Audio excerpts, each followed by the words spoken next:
All right, welcome back to another podcast of Wine and Wine Real Estate Uncorked, your Bay Area source of real estate insights. So we're going to cover the spring market of the Bay Area today, what buyers and sellers need to know in this spring. So we're covering a couple different topics. I'll just run through those real quick. So how home values and inventory are shifting year over year, some interesting market statistics right now with current inventory. We have a new measure that's coming into place, so we want to make sure that you guys are really educated on something that's coming down the pike here.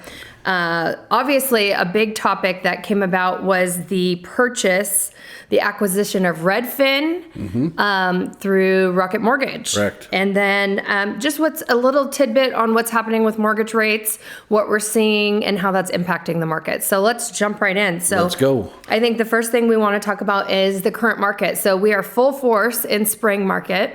Is it even the first day of spring yet? No, we got a couple more days for that. Yeah. Well, maybe by the time this is out, it might be. So, Oh, okay. so we're a Perfect. few days away from. So happy spring. So, yeah. Excellent. So why don't we talk a little bit about the statistics? I know that I have some numbers year over year, and you have some data that you pulled just from today. So why don't you give me the year over years, and I'll back it up with the Santa Clara County local for today. Okay, so we, and these numbers are as of a couple days ago when I was preparing for this podcast, but the active listings are up actually 69% year over year, and that's an addition of 418 units. Meaning that there's additional inventory for buyers to choose from last year. Supplies increased. Yeah. Pending sales have risen 9% year over year with an additional 67 units. And that's showing that the demand is still strong, even though that there are some affordability concerns. Over the past 3 months, active listings have increased 39%. So that's an additional 285 units. And pending sales are up 35%, which is 204 units. Yeah, what's really important is that we're still seeing brisk activity. You're seeing people still clamoring to get a house. Yep. And even with higher interest rates, which we'll talk about later, homes are still selling, which is awesome. So I did a little deep dive today into the local Santa Clara County market, just Santa Clara County alone. There's currently 1,055 single-family homes for sale, as well as 732 condominium townhomes, condominiums and townhomes combined.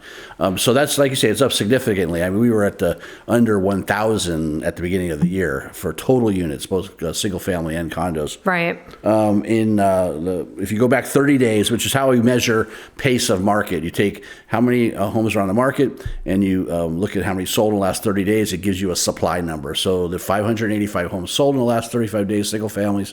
So you're just under a 2-month supply. And on the condominium townhomes, 308 sold, so you're definitely over 2 months. Now, right. A balanced market is 3 months. So there's 3 months supply as a balanced market. It's neither a buyer's market nor a seller's market. So we're still in the territory of seller's market. Right. What's interesting, though, and I really found this to be amazing, is the average sales price of a home in Santa Clara County, single-family home, average sales price, $2.4 million. Wow. And the average price of a condominium / townhome with one or the other is right at, it's about half of that at 1.4. Crazy. So whenever I look at those numbers, I say, okay, geez, that's just amazing. How does anybody buy a house, right? Right. So I said, how many homes right now, out of those 1,055, how many of them are under $1 million? And if you look at that number, there are... That's for single family? Single family. There's 73 homes under $1 million, and there's 11 homes under $500,000. Oh. So while it might not be in Almaden or in Cambrian or Willow Glen, there's properties that are affordable for people, and getting in is the key. Like we always say, when's the best time to buy a house? Today. Well, I think that's one of the biggest struggles that, especially living in the Bay Area, and there's a lot of people that can't wrap their head around the financial. It's a big number. Yeah. It's a big number. And like we talked about before, you look at your mortgage number, and if you think you can afford that mortgage number, not what they say you qualify for, if you could afford that, then you're okay. The other thing on the townhomes I looked up, out of the 700 and change that's out there, there's 215 of them under $750,000. Wow. And if you go below that, under $500,000, there's 35. So you can get a 1-bedroom, 1-bath to get started in the real estate market, depending on where you are in your life, and get in because that under $500,000 home is not going to last forever. Well, it's the getting in and then moving up and having that realistic timeline for yourself in what you're going to buy and be able to buy. And it's a hard thing to do because we all want to have that perfect, $2+ million home in Cambrian or whatever the idea may be. But Agreed. That isn't always how you can start. And if you can start there, then that's wonderful. That's it. Yeah, that's awesome. That's very blessed. But if you get on the real estate train, and you start at the beginning of the train station, you get off at the next station, sell your place, or use it as a rental, go on to the next one. Build wealth. This market's going to continue. It's you look at where values are today versus where they were 10 years ago, 20 years ago. So let's talk about how we break that out to any potential buyers that are thinking about entering the marketplace, any move-up buyers, and then also what this looks like for sellers in this spring market, specifically right now. And instead of being generalized, as we sometimes do in the conversations, like right now in spring market. Okay. So if from the selling side, there's active market for buyers are actively seeking homes, and there's still not enough inventory to make it a buyer's market. So you're still in this position of where sales prices are up year over year by 8%. Yep. So you're still in a market where demand is higher than supply. So you're getting multiple people looking at your home. Yep. And we found out even in this busy market, it only takes one right offer. Right. Exactly. That happens. So sometimes even sellers' expectations could be pretty high. That I'm going to get 20 offers. You just need one right one. Yeah. And even in this market, people are not going crazy. Right. They're not like it was 2 years ago, 3 years ago, where it's 200, 300, 400,000 over asking. Now it's within limits, and people are. From a agent standpoint, from a realtor standpoint, when you're working for your seller, you're helping the buyer's agents by making things realistic. Right. You want to say, look, this is where this property is priced and probably going to land. Right. So you don't want people to come in and say, I'm going to try to offer, 100,000 under list. Well, you're wasting your buyer's time. Right. And you're getting your buyer all hyped up for nothing because it's just not going to go. Right. We don't need practice writing contracts or reviewing them either. I don't. Yep. Exactly. So that's from the selling side. I mean, it's active. And I think sellers' expectations are that properly priced homes are going to sell fairly quick. The average days on market for single-family homes is still just under 20. Yeah. So it's still taking a few weeks to sell a house. Right. And then the stat I pulled was 108% of asking price. Correct. Yeah. Is what... That's about right. Yeah. That's about right. On the condo side, it was a little less than that. I think the average was just... The average over ask was about $40,000. So if you're 1.4 million, 40,000 is not big. Yeah. So more competitive for you. I mean, if you want to go and get asking price, you probably have a better shot in a condo townhome than you do in a single family home. And the opportunities for buyers right now, obviously and we're going to jump into this a little bit more at the end, but rates are the lowest they've been in a while. Mm-hmm. So it's providing a little bit more affordability than it's been for the last year or so. Yeah. There's definitely, I would encourage buyers, if you have held back because of rates, to start looking at that again and seeing where you need to be. Well, when we talk about rates, and we'll talk more about that, like you said, it's really interesting, the perception of rates. We're in a marketplace where rates are, call it in the mid sixes, maybe lower sixes. The 50-year average is 7%, but everyone was so spoiled with 3% rates and 2.65 rates. It's like what that did is that's going to prevent people from selling their homes. Yeah. Because they're locked into such a low rate. They don't want to move up to 6%, which is normal. Right. So again, back to affordability. Yep. You can afford the number, buy the house. Yep. All right. Did you have any? Beat that up pretty good? I think so. I think the market where, it's strong, it's healthy. Yeah, and tons of opportunity for people that are downsizing and leaving the area. There's tons of opportunity to get a good number for your house. Yeah. One of my favorite questions is, how much do you want to sell your house for? And then when they say let's just pretend it's 2.3. Okay, great, done deal. Right. Exactly. And then when the offer comes in at 2.3, they want 2.4. So. Right. So before we're done, because I thought this was really interesting, and this is something that people can pay attention to if they're listening to this, is so the biggest spike was Cambrian Park. Isn't that something? Yeah.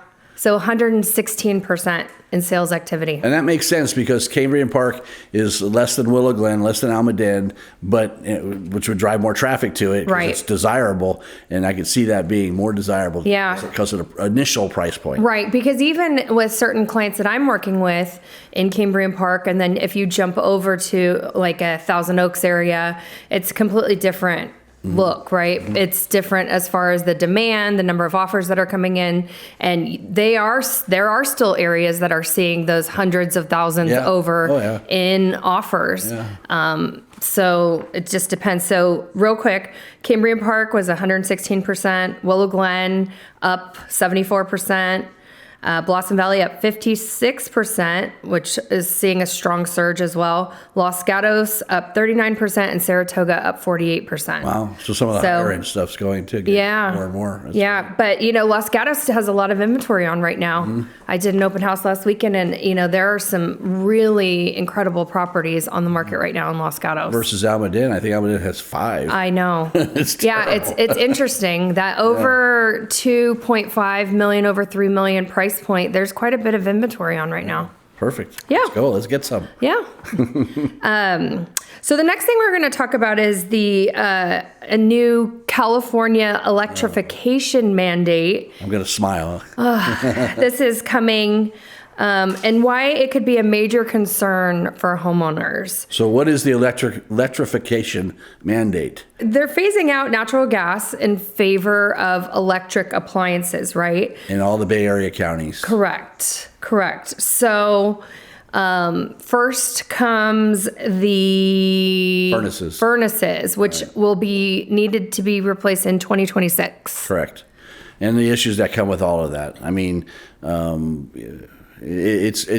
basically trying to get rid of furnaces, stoves, water heaters, anything that runs on gas. Right. Over a course of the next 4 years, I think it is, 26, 27, 28. Right. And replace it with electrical appliances. And now that would be due upon the sale of the property?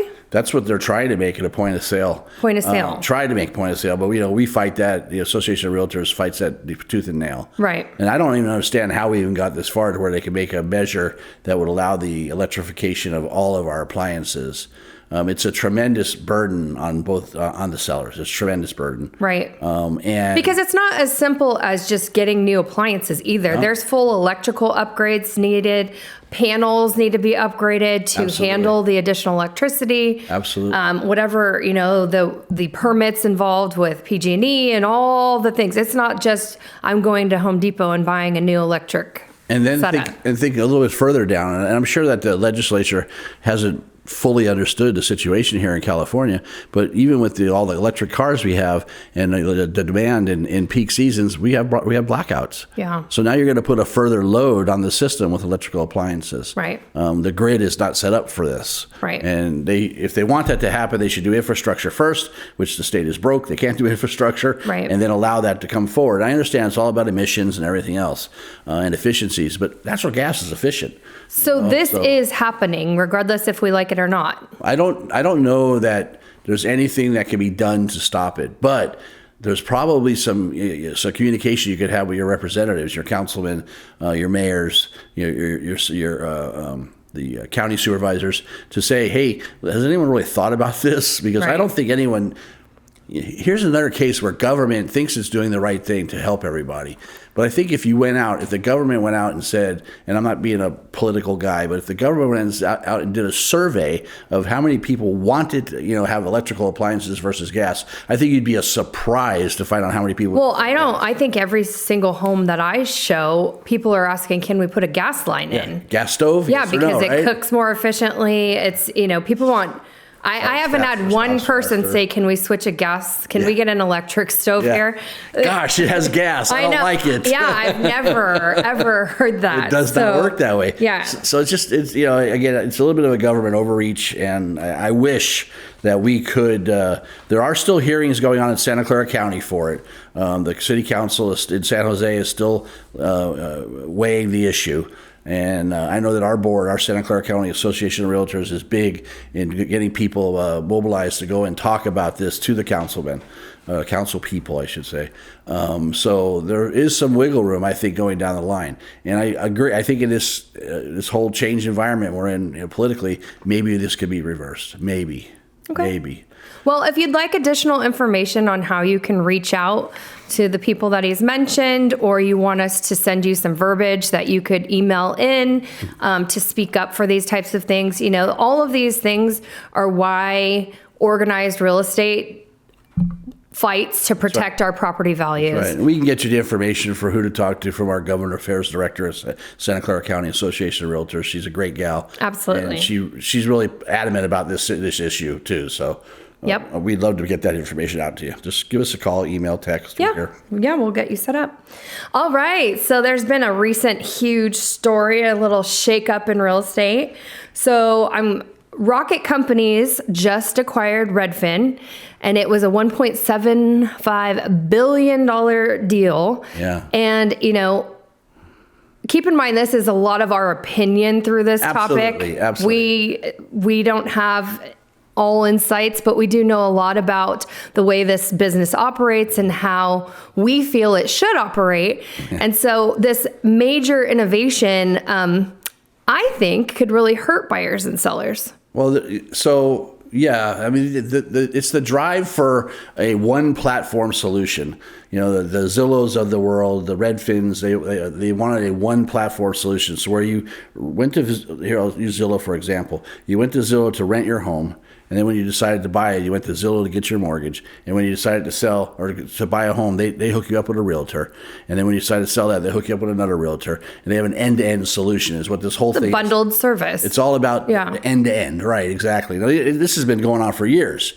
The issue becomes, is that best serving you as a individual to do your transaction online, deal with somebody you don't know, for your mortgage, deal with somebody you don't know for your real estate. Yeah. Maybe someone doesn't even know the area, doesn't know the local nuances, and be satisfied. And I'm sure that they're trying to make it at a lower cost. I'm sure. Well, I think that they are naive to think that the home buying and selling process is a one-fits-all system, right. Because there's no way you adjust every single way that you interact, not only with your own clients, but also with the other realtor that is on the other side of the transaction. Absolutely. So there is no way that you could figure out, this isn't an AI figure-outable thing, to where I'm going to adjust the way that I'm getting information on how to structure my buyer's offer, or how to communicate with the client so that they feel heard through the process and understand the process. I mean, I just don't understand how the it emotions could happen. The emotions tied to selling and buying. It's an emotional experience. It's one of the biggest things that people do in their life. So so let's go right back to the Redfin being acquired by Rocket. So they paid $1.75 billion. Redfin lost $1.8 billion last year. How did they get paid $1.75 billion to buy a company that lost equal amount of money last year? That's insane. So why are they buying it? I think a lot of it has to do with data.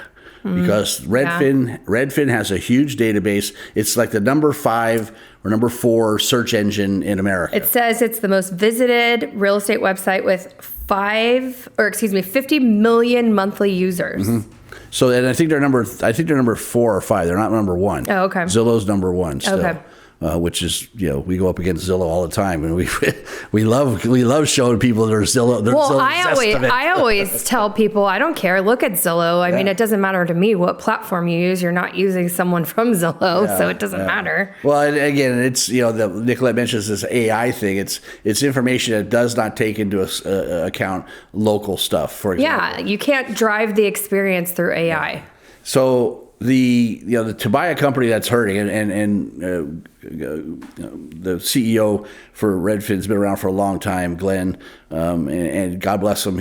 I hope he gets paid. It's a stock deal. It wasn't a money deal. It was all in stock. So he has a big chunk of stock now that hopefully it stays high for Rocket. Rocket's done a good job of pushing their mortgage services around this country. They did a great job, and a lot of brokers use Rocket to go to.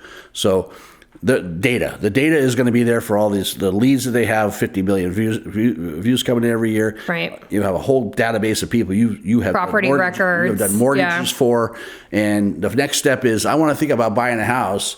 So I'm going to call my Rocket Mortgage company and say, I would like to get pre-approved for a home. Well, who are you working with? Then comes the real estate side. So it's going to be interesting how it shakes out. But, we've had so many things that have been major shakeups that I feel like I'm just still chugging away doing this, trying to improve every single day the way we do business. But it's all about how do we improve the customer experience. That's right. It's not changing the core way that we do business, because that always has remained the same. And the people who, the agents that are out there that, are less oriented to taking care of their clients, I'm trying to be politically correct here, are the ones that are going to suffer. Yeah. Our business is dramatically different than what a lot of realtors do. When we help a seller, our business is dramatically different. We completely take the stress out of the situation. Right. We handle everything. Not everybody does that. Yeah. So how are you going to do that online? You can't. I'm going to give you an agent that may be coming from, like when the appraisal thing came around. Appraisers are coming from Stockton to come appraise properties here when we had the appraisal issues for the 2008 mortgage crisis. So I think that our business, and you bring up the best point of it all, our business is belly to belly. It's always been, real estate's a contact sport, and it's always been being in front of your client, dealing with your client, their emotions, their stresses, their individual situations, and I don't think you can replicate that on any one platform. And ever. I think that we're not anti-AI, because we love AI. We use a lot of AI, but it's anti-AI in creating the customer experience, in duplicating the customer experience. And there's just no way that can happen, in my opinion. AI is here to stay, and I can't even spell AI, so... my point is that embracing this is not a threat to everybody. I think that what it is just another system coming in. It's like the discount brokers. It's like everything else. Everything's going to change the industry. Right. And here we are, still meeting with clients on a regular basis every day, talking with them, giving them what they need, and selling their home or buying their home. And we'll continue to keep doing it. I ain't leaving. All right, so a few other things. Let's just jump into, since we were talking about the mortgage side of it with Rocket, let's talk about rates. I mean, there's not a ton to speak about. There's definitely some consumer concern around rates that you've already kind of tapped into. Yeah. Obviously, the stock market has played into that a bit lately. Well, and there's some data out there that says that some things that were done prior to the last administration leaving office froze interest rates where they were, with some things they did with the Fed to give it a little bit harder time for the new administration. So they all play games, and it kept rates a little bit inflated when it could have been coming down already. So now we're just seeing the results of what's going on in our economy. The stock market got take a little bit of a hit. And for those of you who have 401ks and everything else, hang on, because buy more because it's going to go up. Right. Interest rates are now being reflective of what truly is going on in the market. And I believe that's a positive, and they will continue to fall. Yep. How far will they go? I don't believe we're ever going to see those rates that we did for the last few years in the 3s and 4s. But I think that between mid-5s and mid-6s is going to be a norm. And I think most people are understanding that. I haven't heard a pushback on rates in a long time. The only thing I've heard is, should we use all cash? Yeah. and our favorite lender, our preferred lender, talks about how many of his clients right now are bringing in a ton of cash and keeping their mortgage balances low. Yep. And it goes back to affordability. Right. I'm comfortable with the X payment. So how do I make that X payment work? Right. You make it, I bring in more cash, or you buy lower. So, and I think that we're going to see an improved economy overall. And I think you already look at the price of eggs drop $4 a dozen already. So we're in good shape, omelets for dinner. So